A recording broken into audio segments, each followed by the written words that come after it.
Allahumma sholli salatan kamilata wa salim salaman taman ala sayyidina Muhammadin alladzi tanhalu bihil dua tanpa riju bihil kurabu wa tuqda bihil hawa izwatuna lubihir rawa ibu wa husnul hawa timi wa yastasal goma biyajihil karimi wa ala alihi wa sahbihi bi kulli lamhati wa nafasim bi adadi kulli ma'lumilah ila hadratin Nabi Mustafa Rasulillah sallallahu alaihi wasallam wa ummati ajmain. Sayyidul Fatihah. Iya kan amdia kana syaratul mustaqim. Assalamualaikum warahmatullahi wabarakatuh. Bismillahirrahmanirrahim. Bismillahil malikil qudusis salam. Bismillahil azizil hakim. Wassalatu wassalam ala sayyidina wa nabiyyina Muhammad wa ala alihi wa sahbihi ajmain. Fa inna insyaallah ab'asuli kitabi Syekh Abdul Qadir Jalani Sirul Asrar wa nafa'ana bihi wa ulumihi bidarain amin ya rabbal alamin. Mudah-mudahan keberkahan Allah tertuju kepada kita sekalian, bertambah ma'rifah kita di sisi Allah Subhanahu wa taala. Amin ya rabbal alamin. Faqala al-mu'allif rahimahullah, berkata Syekh Abdul Qadir Jailani, fa ija tazallat anwaru jati jabat wa punyat bil kulliyah. Apabila seseorang sudah sampai memperhatikan tazali Allah, paling tidak tazali cahaya-cahaya zat Allah Subhanahu wa taala, maka masuklah dia pada derajat yang disebut dengan pana ataupun niat, maka dipanakan Allah. Jadi pana itu bisa dicapai dua hal. Pertama, kita mencapai berusaha diri, lalu Allah menjawab pana kita itu, sehingga Allah lah yang mempanakan kita. Begini, kalau tadi pelajaran dalam Futhul Ghaib, kita berusaha membentuk psikologi kita. Sebenarnya nanti Allah menjawab kita langsung dalam keadaan tertentu. Misalnya begini, seindah hebat bagaimanapun emas itu, menakjubkannya emas itu, takjub kan? Harusnya orang tertarik kan? Tiba-tiba kita menjadi tidak tertarik dengan emas itu. Biasa saja kita melihat emas bagaikan seperti batu, tidak ada artinya. Makanya ada dalam film Sunan Kalijaga kah? Ya kah? Ketika Sunan Bonang, di tangannya ada tongkat, dilihat Sunan Kalijaga waktu itu adalah emas. Padahal Sunan Bonang melihat itu bukan emas, kayu aja. Tapi penglihat orang yang loba dunia waktu itu Sunan Kalijaga kan masih belum jadi Sunan Kalijaga. Dilihatnya adalah emas. Terbalik kisahnya, emas beneran pun kalau hati orang itu sudah kepada Allah, dilihatnya seperti batu saja. Nah, itu maksudnya fana itu. Jadi orang fana itu memang secara kasat mata memang kita berusaha untuk fana. Tapi sebenarnya fana itu terjadi di rangkaian puncaknya adalah memang dikehendaki oleh Allah Subhanahu wa taala. Nah, karena itu kita perlu sama ketika kita cinta kepada Allah, kitalah yang berusaha untuk cinta. Nanti Allah menjawab cinta kita. Kita ingin mendapatkan ridho Allah, belajarlah kita bagaimana ridho kepada ketetapan dan ketentuan Allah. Bila kita sempurna, maka kesempurnaan itu membuktikan Allah sudah ridho kepada kita semua. Nah, ini penting memahami seperti ini. Maka wapuniyat bil kulliyah, pana yang dituntut itu adalah pana yang sifatnya kuliah secara keseluruhan total. Pana ini ada bermacam ragam. Dalam Jalal Qatir disebut oleh Syekh, pana itu anil hawa, dari hawa nafsu. Kemudian ada lagi yang paling berat, itu adalah panaan iradah, dari kehendak, tidak berkehendak sama sekali kecuali kehendak Allah. Oh, ini paling berat. Yang ketiga, pana li wujudiyah, pana pada wujud Allah. Nah, yang kita bicarakan pana pada wujud Allah. Makam orang ini disebut dengan pahaja maqamul istihlak. Disebutlah makam orang ini adalah makom istihlak dari kata-kata halik, halaka, yaitu orang yang sudah menghancurkan dirinya. Bahasa lain adalah orang yang patah hati. Orang patah hati itu kan patah semangat dah. Orang yang patah hati dengan dunia kayak Pak. Kalau patah hati dengan perempuan, ngerti aja lah. Iyalah. Palui gara-gara ditolak orang, patah hati. Udah mau lagi mendekati perempuan, kenapa lu aja telah mau jadi ditolak wanita terus aku. Waduh. Nah, itu adalah patah hati. Patah hati dengan perempuan. Kalau orang yang fana di sisi Allah adalah orang yang patah hati terhadap kehidupan yang fata morgana ini. Nah, kayak itu maksudnya. Itulah yang disebut dengan istihlak. Maka orang itulah disebut dengan fanaul fana. Wahaja tazalli yamhu jami'ul anwar li jami'il anwar. Orang ini disebut dengan fanaul fana.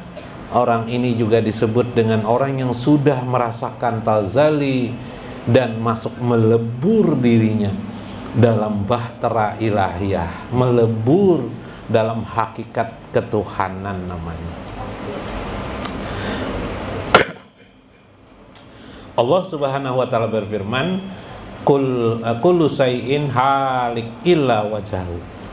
Tidak ada seorang jua pun, kullu syai'in, setiap apapun juga halik binasa illa wajhahu, kecuali wajah Allah Subhanahu wa taala. Nah, bagaimana orang yang fana di sini, fana totalitas wujud ya, yang saya katakan tadi, sekedar tahu dulu lah kita lah. Sekedar tahu supaya kita mengerti kondisinya. Kemarin kita perlu mensucikan marifatulah kita. Dengan cara apa? Ada dua cara kemarin. Mensucikan makrifah kita tentang sifat-sifat Allah. Sudah benar atau tidak? Maka kita perlu mensucikan batin kita dengan cara marifatullah. Batin kita menjadi suci setelah kita mengenal sifat-sifat Allah Subhanahu wa ta'ala. Yang kedua adalah kita harus mensucikan batin kita lagi dengan cara mengenal zat Allah Subhanahu wa ta'ala.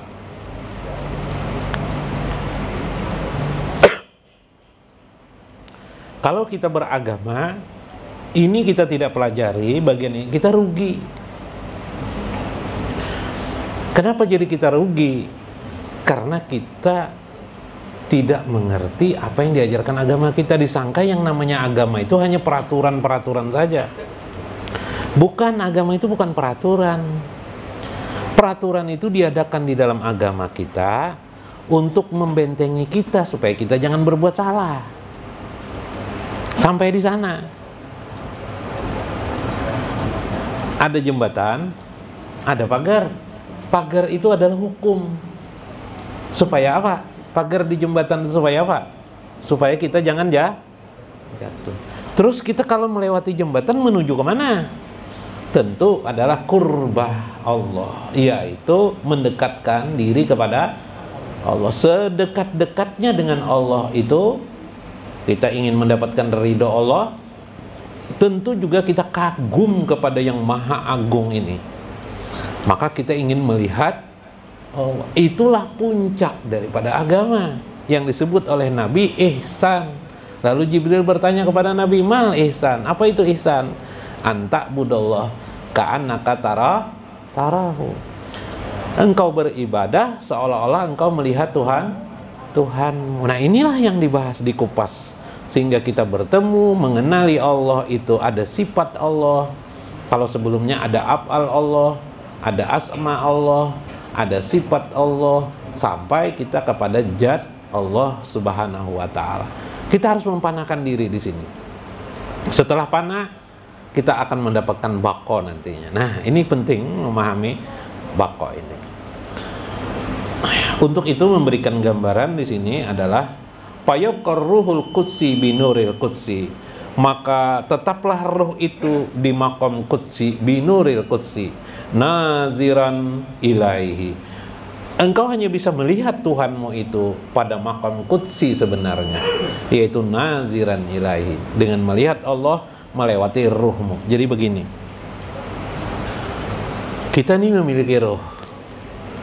Ruh kita inilah diri kita yang sebenar-benarnya. Jadi diri kita sebenar-benarnya ini namanya adalah ruh. Ruh ini sudah ada di ajali, ya kan? Sudah ada di ajali. Jasad kita, ketika Allah menciptakan alam semesta ini, langsung komponen ruh diadakan Allah. Nah, ringkasnya begitu.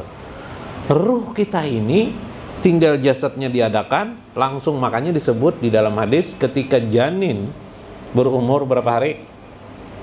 120 hari dimasukkanlah ruh kepadanya. Setelah dimasukkan ruh itu terjadilah uji coba Allah. Alastu birabbikum qalu bala sahidna. Itu kan dalam Al-Quran. Benarkah aku ini adalah Tuhanmu? Qalu, para bayi itu mengatakan, nih ruh dengan jabang bayi nih sudah bersatu nih. Umur di 120 hari.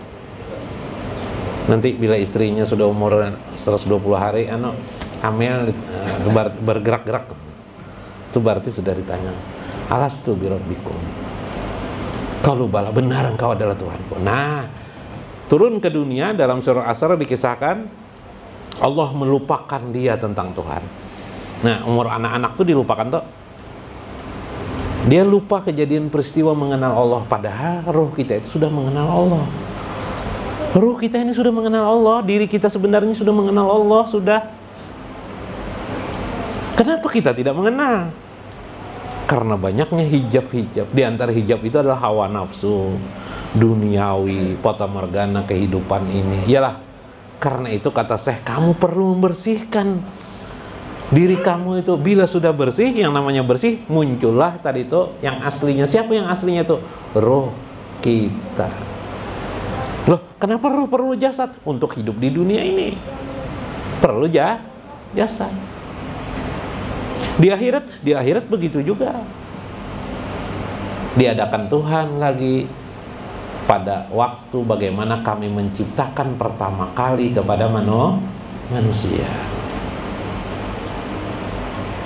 Jadi tidak main-main ini. Lah, karena itu kita perlu membersihkan diri kita.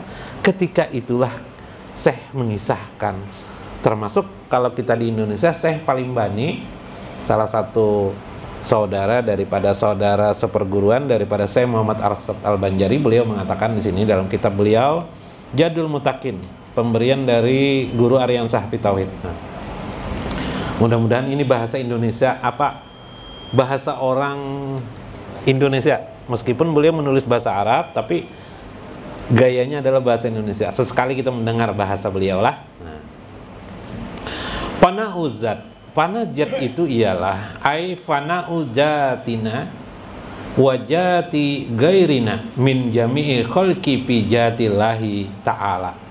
Yang disebut dengan panajat itu ialah pananya jat kita. Nah, ini bahasa orang Indonesia gitu kan. Pananya jat kita dan jat selain daripada kita. Berarti tidak ada diri kita, tidak ada selain dari diri kita. Berarti siapa yang ada? Allah aja yang ada. Ini hakikat ya. Ini bicara hakikat. Jasad tidak ada. Yang ada hanya Allah. Secara hakikat. Nah, kita ini adalah ada kita ini. Cuma ini kan pandangan hakikat. Kita bicara hakikat. Supaya kita mengerti, maka kita perlu bicarakan hakikat secara khusus, ya kan? Nah, kita memahami tentang panah pijat. Min jami'i khalqi, nah di semua penciptaan itu, pijatillahi ta'ala bihaisu la maujuda illallah. Karena itu dikatakan tidak ada yang ada kecuali Allah. Nah, jadi tidak ada yang ada kecuali Allah sebenarnya. Maksudnya ya, yang ada-ada ini mengapa? Yang di dalam Al-Quran itu disebut ad-dunya la'ibun walahwun. Dunia itu hanyalah permainan dan senda gurau. Bayangkan Al-Quran mengatakan dunia itu hanyalah senda gurau, main-mainan aja gitu kan. Subhanallah. Karena ini maha dahsyat Allah ini, maha agung. Ini puncak agama ini. Yang kita bicarakan ini puncak agama. Tidak ada lagi yang lebih tinggi daripada ini. Kasihkan pendengarnya lah.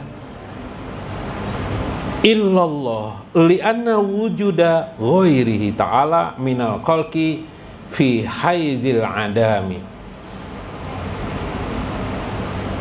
Karena sesungguhnya wujud selain daripada Allah Subhanahu wa taala minal khalqi, daripada penciptaan ini adalah bihaijil adami, adalah semata-mata hanya bayangan saja. Adam semata-mata tidak ada sebenarnya secara hakikat. Li'anna wujuda ghairillahi ta'ala la lijatihi bal qaimun billahi ta'ala, yakni wujudu ghairillahi ta'ala qaim biwujudillah. Apa maksudnya? Karena sebab wujud selain dari Allah itu tidak ada zatnya, tetapi qaim berdiri pada semata-mata dari Allah Subhanahu wa taala. Wujud gairullah ta'ala qaim biwujudillah. Kalaupun Anda melihat ada selain wujud Allah, selain adanya Allah, seperti kita ini semata-mata adalah qaim, dia bergantung dengan Allah. Ini ada benda, nah. Ada benda, ada begini tihang. Salah. Kayak inilah. Ini benda, ada gini kan? Ini qaim namanya. Bendanya ada, klek. Tapi kalau ini kira ada, bisa lah? Nggak bisa ada. Nah, untuk tukang mengerti ini tukang. Iyalah, bangunan biasanya kalau tidak ada ini aja tukang udah bisa, nggak ada tiang udah bisa. Iyalah, maka tiang itu adalah qaim Allah. Jadi sebenarnya yang hebat itu siapa? Ini kah? Yang ini kah? Penyangganya kah? Penyangga yang hebat itu. Ya kan? Nah, kita yang ngocak-ngocak kalau ban mobil apa? Mobil amblas, yang hebat tuh dongkraknya kah kita kah? Otak-otaknya. Dongkraknya kalau hebat. Nah, qaim Allah Subhanahu wa taala. Kayak itu bahasanya. Itu bahasa kita lah, bahasa mungkin lebih la li nafsihi, sama aja. Bal wujudu ghairillahi ta'ala khayalun wa wahmun wa batilun binisbati ilallahi ta'ala. Semua itu hanyalah hayalan saja, batil. Nah, itulah sebutan dari istilah batil dan hayal. Nah, ini cara memahami hakikat. Jadi pandangan di hati. Hakikat itu kan di hati kita adanya, bukan di hari-hari kita. Makanya kesalahan masyarakat seringkali yang terjadi adalah berdebat soal ketuhanannya lah. Nah, lo yang menyangka-nyangka tadi tuh sebenarnya nang makan aja Allah Ta'ala juga, astagfirullahaladzim. Itu mentamsil Allah, ndak boleh. Itu kan makhluk. Masa Allah makan? Ya? Nang mengatakannya pulang bila guring mengaruh pulang. Yalah, Allahu la ilaha illa huwal hayyul qayyum la taqujuhu sinatu wala naum. Allah tidak bisa tidur. Allah tidak tidur, sedangkan kamu bisa tidur. Yang mengaku-ngaku Allah ini, mengaku Allah ini, ya Pak, mengaku Allah ini masih bisa tidur. Kalau Anda mengatakan terjadi sebaliknya daripada hakikat tadi, nah di sini makna wujud adanya Allah itu, adanya zat Allah itu harus diakui di batin kita, di hakikat diri kita harus kita akui. Kalau kita tidak mengakui, Allah tersinggung. Itu masalahnya. Ada kisah Palu inilah. Ini kisah Palu ini. Palu ini ke kantor pos, ada melihat nih tuh kenapa nih jar anak menulis surat aja nih. Iya kak. Palu ini mau beli perangko pipai. Udah ada lagi jadi kantor pos perangko sekarang. Ya, sekarang langsung aja patas jar pak apa nih di kantor saya barang aja Palu. Kayaknya melihat nih nah kenapa nih jar mau menulis surat dia nih. Ini kisah ini ibrah. Iya kan ya. Sini ulun menuliskan baik hati kan apa lagi? Menolongi orang tua kan? Nenek kan. Padahal kenal tidak. Sini nenek nih. Udah dituliskan Palu ya. Surat tuh, isi surat tuh di amplopi Palu itu. NB jar nini tuh. NB itu apa nih? Nambah berita di sini. Tulis di bawahnya NB jar. Untuk tanda tanganku tanda tangan. Sudah tanda tangan. NB tambahin jar ini ada kurang. Tulis di situ jar nenek itu tadi. Palu ini suruh teper loh. Palu ini menulis nah. Ya kah? Keringat Palu ini nulis nih. Oh, tegang mendengarkan imla dari nenek kan. Sekarang di bawahnya tuh apa seren saya ada tulisan anu tambahi NB jangan itu apa nih tulis itu maaf nggak tulis maaf apa nih tulisanku jelek lah ya sidin bah jopaloy tersinggung dah paloy tersinggung kenapa tersinggung Bib? Itu padahal kan tulisan jelek paham pian kalau pian secara hakikat tidak mengakui otoritas total kebesaran keagungan Allah, zat Allah yang maha agung ini, siapa yang tersinggung? Siapa yang tersinggung? Allah subhanahu wa ta'ala. Inilah sombongnya Allah. Karena itu kita perlu memahami hakikat ini. Kenapa kita mengatakan segala alam semesta ini tidak ada? Tidak berarti apa-apa untuk menampilkan tentang keagungan Allah subhanahu wa ta'ala. Ketika kita mengakui bahwa Allah cintanya kepada Nur Muhammad atau Sayyiduna Muhammad, dia cinta kepada Nabi Muhammad, pian tidak mencintai Nabi Muhammad, siapa yang tersinggung? Siapa yang tersinggung? Allah subhanahu wa ta'ala. Ketika dia menetapkan hanya hambanya Muhammad sallallahu alaihi wasallam asyraful anam, sebaik-baiknya manusia, siapa yang berani menyanggah? Bila pian berani menyanggah, berarti pian melawan kode etik ketuhanan. Kode etik ya lah, kesombongan Allah yang zat yang maha agung, dia mencintai hambanya. Inilah penting kacamata hakikat, memahami tentang posisi Allah subhanahu wa ta'ala di sebenarnya. Maka katakanlah tidak ada berarti apapun selain Allah. Selain Allah itu adalah nol, bahkan bukan angka nol saja, tidak ada apa-apa, hanya khayal dan batil saja, demi untuk terlihat siapa sebenarnya Allah yang maha agung lagi maha dasar itu. Pahamlah? Nah, maka orang yang mencapai pemahaman seperti ini, dia sudah istihlak namanya, hancur lebur terhadap keyakinan apapun di kehidupan dunia ini, kecuali satu saja, keagungan kebesaran Allah subhanahu wa ta'ala. Ketika dia menciptakan hambanya, hambanya yang dicintai itu adalah yang bernama Nabi Muhammad sallallahu alaihi wasallam fi alamir ruh, di alam ruh atau yang disebut dengan alamul jabarut. Kemudian ditampilkan Allah johirnya, itulah baginda Sayyiduna Muhammad. Maka cintailah Nabi Muhammad sallallahu alaihi wasallam.